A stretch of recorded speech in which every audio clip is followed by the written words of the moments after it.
Hello दोस्तों, welcome to road to IIT. JEE advance 2014 में आया हुआ ये क्वेश्चन है और बहुत ही सुंदर वेक्टर का ये क्वेश्चन है। वेक्टर्स में फॉर्मूलाज का कैसे मैनिपुलेशन होता है वो ये इसमें दिखाया गया है। मल्टीपल चॉइस क्वेश्चन है तो इसमें से काफ़ी सारे ऑप्शंस करेक्ट हो सकते हैं। ठीक है, पहले मैं क्वेश्चन ध्यान से पढ़ता हूँ और फिर हम उसे सॉल्व करेंगे। Let x, y, and z be three vectors, each of magnitude √2, and the angle between each pair of them is π/3। मतलब कि क्वेश्चन में क्या बोला है कि x vector, y vector and z vector तीनों के तीनों की वैल्यू है, मैग्नीट्यूड है √2, और तीनों के बीच का एंगल क्या है? एंगल बिटवीन ईच पैर।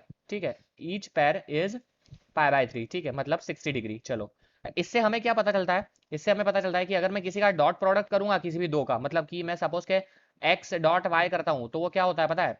वो होता है कि x mode y cos theta मतलब π/3।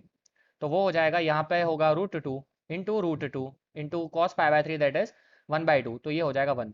मतलब x डॉट y भी 1 होगा, इसी तरह से y डॉट z भी 1 होगा और z डॉट x भी 1 होगा। ठीक है, तो इसी तरह से तीनों के तीनों जो है वो हमें 1 1 1 मिलते जाएंगे। ये हमें यहाँ पे पता चल गया है। ठीक है, अभी क्वेश्चन ही पढ़ रहा हूँ मैं। फिर बोला है, if a is non zero vector, ध्यान से पढ़ना, non zero vector perpendicular to x x vector and y cross z vector. Okay, अब ध्यान से समझना कि परपेंडिकुलर जब वेक्टर फाइंड करना होता है हमें किन्हीं दो वेक्टर का, तो वो हमें दर्शाता है क्रॉस प्रोडक्ट। क्रॉस प्रोडक्ट से हम फाइंड कर सकते हैं कैसे? कि सपोज कि ये है एक वेक्टर x, ये है एक वेक्टर y, और इसका हमें एक तीसरा वेक्टर फाइंड करना है परपेंडिकुलर z। वो कैसे होगा पता है? वो जो स्क्रीन है ना आपकी, उसमें से बाहर आ रहा होगा, तो हम उसे ऐसे दर्शाते हैं। ये एक्चुअली स्क्रीन में से बाहर आ रहा है। तो ये जो वेक्टर है, सपोज कि ये x है, ये y है, तो और ये z है, तो x vector cross y vector, जो क्रॉस प्रोडक्ट होता है, वो हमेशा देता है हमें उसका perpendicular vector, that is z vector. ठीक है, तो यहाँ पे क्या बोला है कि a vector is non zero and perpendicular to this and this. तो a वेक्टर क्या होगा पता है? a वेक्टर हो जाएगा मेरे लिए x vector cross y cross z।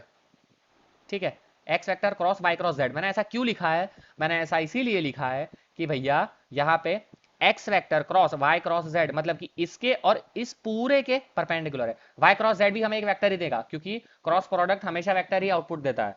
तो ये भी हमें वेक्टर देगा, तो ये वेक्टर और ये पूरे वेक्टर के परपेंडिकुलर है। ठीक है, और साथ में मैं यहाँ पे लिख रहा हूँ लैम्डा। लैम्डा मतलब कोई भी एक कांस्टेंट हो सकता है, बट अब ऐसी चीजें, ये हमें सिर्फ डायरेक्शन दिखा रहा है, वैल्यू के लिए हमें लैम्डा कांस्टेंट ऐड करना चाहिए। आप ए बी कोई भी कांस्टेंट ले सकते हो, मैंने लैम्डा लिया है।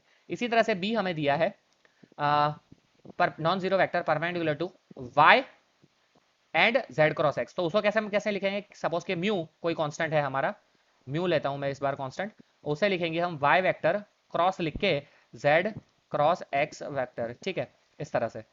आई होप सबको समझ में आया। मैंने सिर्फ क्वेश्चन ही लिखा है, अब तक जितना लिखा है वो क्वेश्चन लिखा है। ओके, अब मुझे पूछा है कि this B A dot B A, इनमें से कौन सा आंसर सही है? ओके, तो पहले तो हमें बी ए वही फाइंड करना है, तो इसको लेके हमें सिंप्लीफाई करना पड़ेगा। ठीक है, तो मैं आपको पहले तो नया पेज में ले जाता हूँ और मैं ए लिखता हूँ। ठीक है, ध्यान से देखना और ध्यान से समझना। ए मेरे लिए क्या हो जाएगा? ए मेरे लिए हो जाएगा, मैंने लिखा अभी आगे, lambda into X vector cross Y cross Z vector. अब आप मुझे बताओ कि आपको ये चीज पता है क्या?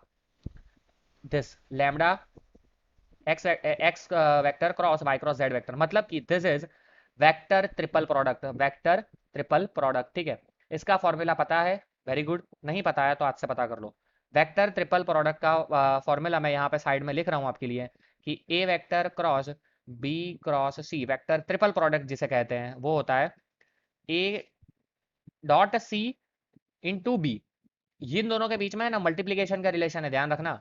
डॉट या क्रॉस प्रोडक्ट नहीं है। ठीक है, मल्टीप्लीकेशन यहाँ पे डॉट प्रोडक्ट लिखे, और फिर माइनस लिखने के बाद ए डॉट बी इंटू सी। ये है इसका फॉर्मूला। इतना इंपॉर्टेंट फॉर्मूला है भाई ये, और यही फॉर्मूला ये पूरे क्वेश्चन में हमें हेल्प करने वाला है। यही फॉर्मूला बार बार, यही फॉर्मूला बार बार। ठीक है, तो इसको दिमाग में ठूस ठूस लो कि A vector cross B cross C vector, तो वो हो जाएगा ए डॉट सी, पहले ए डॉट सी लेना है, इंटू बी। फिर minus A dot B into C. This is the formula. अब मैं यहाँ पे इसको लगाने वाला हूँ, ठीक है।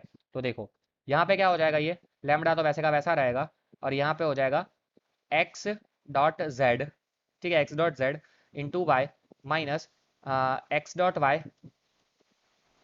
इंटू जेड, ठीक है। वही फॉर्मूला मैंने लगाया है। चलो अब एक्स डॉट जेड मैंने आगे करके दिखाया था आपको। देखो यहाँ पे किया था हमने एक्स डॉट जेड या जेड डॉट एक्स, क्या आएगा इस तरह से, mode x into mode Z into cos pi by 3, क्योंकि सबके एंगल के बीच का पाई बाय 3 है, रूट टू इंटू 1/2, तो वो अल्टीमेटली हो जाएगा 1।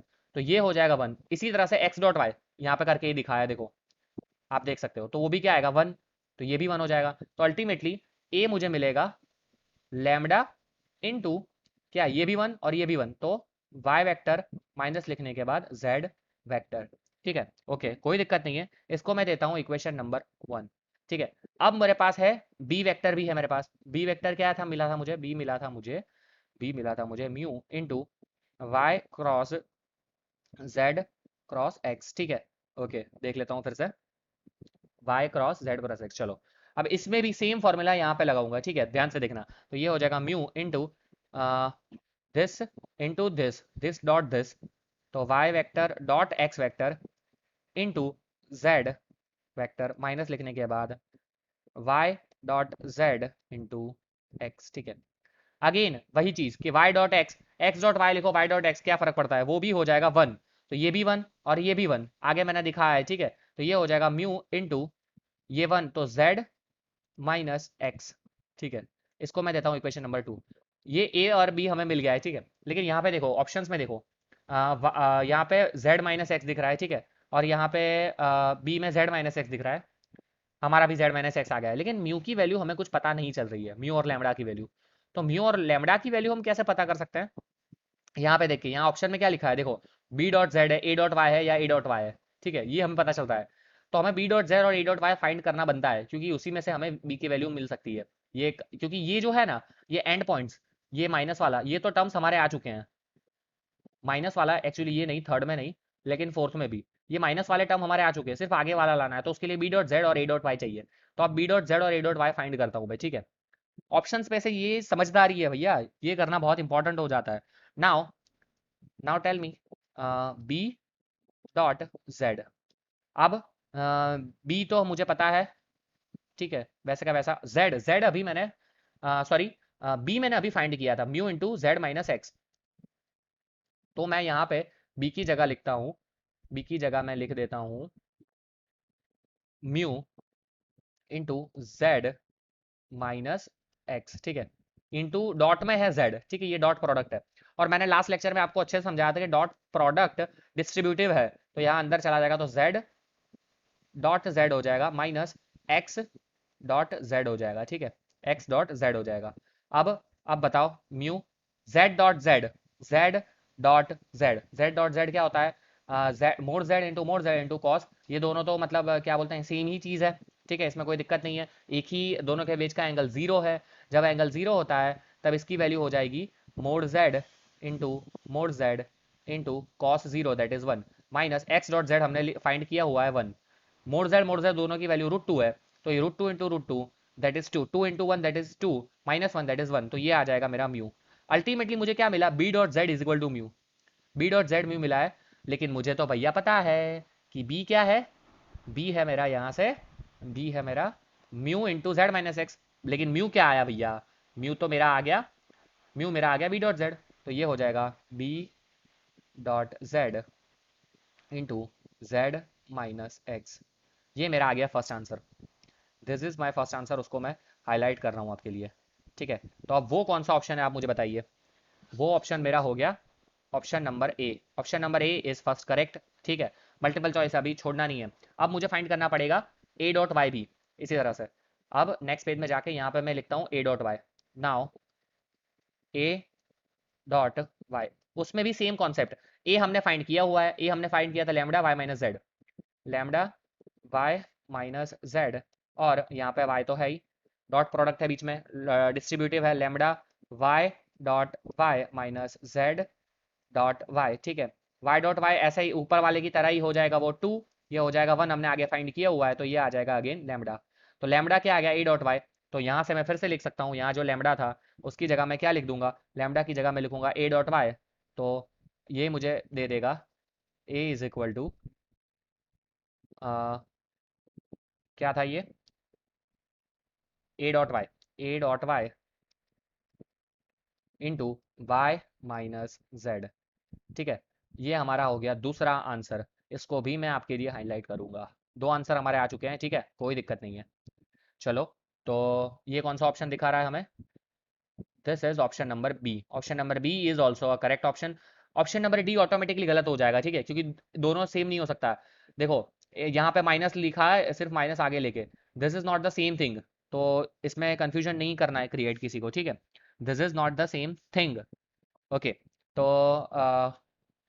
यहाँ पे क्या हो जाएगा, अब हमें ए डॉट बी के लिए ही फाइंड करना बनता है। ए डॉट बी के लिए हम फाइंड करेंगे अभी, ठीक है। चलो, तो सी ऑप्शन हमें फाइंड करना है ए डॉट बी के लिए, कोई दिक्कत नहीं। अब मुझे आप बताओ, ए डॉट बी, ए भी हमने फाइंड किया था। ए हमने क्या फाइंड किया था, लैम्बडा इंटू, क्या था ये, वाई माइनस जेड। और बी हमने फाइंड किया था mu into z minus x, mu into z minus x. अब मैंने आपको लास्ट लेक्चर में भी बताया था कि जो डॉट प्रोडक्ट होता है, इन दोनों के बीच में डॉट प्रोडक्ट है, ठीक है। डॉट प्रोडक्ट हम रेगुलर जो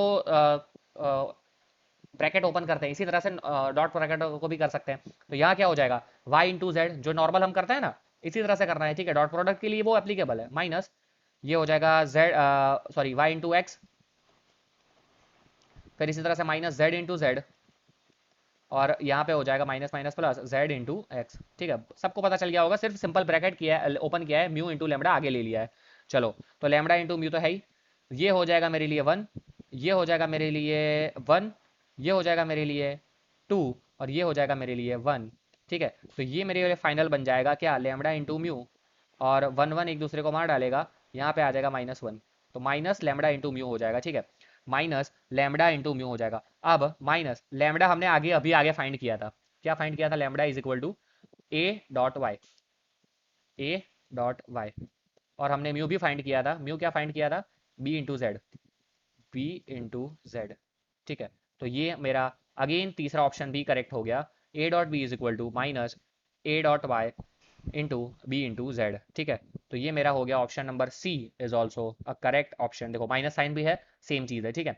और अब बात रही ऑप्शन नंबर डी की, जो मैंने आपको ऑलरेडी बता दिया है कि वो ऑप्शन हमारा गलत है। गलत क्यों है, क्योंकि वो माइनस ए दे रहा है, हमें माइनस ए नहीं चाहिए। आपको पता चलना चाहिए कि यहाँ पे ये ऐसे ही माइनस आगे ले लेने से वैल्यू सेम नहीं रहती है, ठीक है, वैल्यू चेंज हो जाती है। तो ए यहाँ पे ये सही है, हमारा फाइनल आंसर आ जाएगा A B and C. I hope सबको ये क्वेश्चन समझ में आया होगा। बहुत ही सुंदर क्वेश्चन था, बहुत ही इंपॉर्टेंट कॉन्सेप्ट, और ये जो ट्रिपल प्रोडक्ट वाला रूल था वो इसमें सबसे इंपॉर्टेंट है। आप मैं सबको रिक्वेस्ट करूंगा कि ये आप एकदम याद कर लीजिए, ये याद रखना बहुत ही ज़रूरी है इसमें, ठीक है। ट्रिपल वेक्टर ट्रिपल प्रोडक्ट का फॉर्मूला, ठीक है। तो ये जिन जिन लोगों ने याद रखा होगा, और इसका कैसे मैनिपुलेशन करना है वो इसमें सबसे इंपॉर्टेंट हो जाता है, ठीक है। चलो, कोई नहीं, this is all for today's lecture. अगर ये वीडियो पसंद आया हो आपको तो लाइक कर दीजिए, शेयर कर दीजिए, और कमेंट करना ना भूलें। चलिए, मिलते हैं नेक्स्ट लेक्चर में, तब तक के लिए धन्यवाद।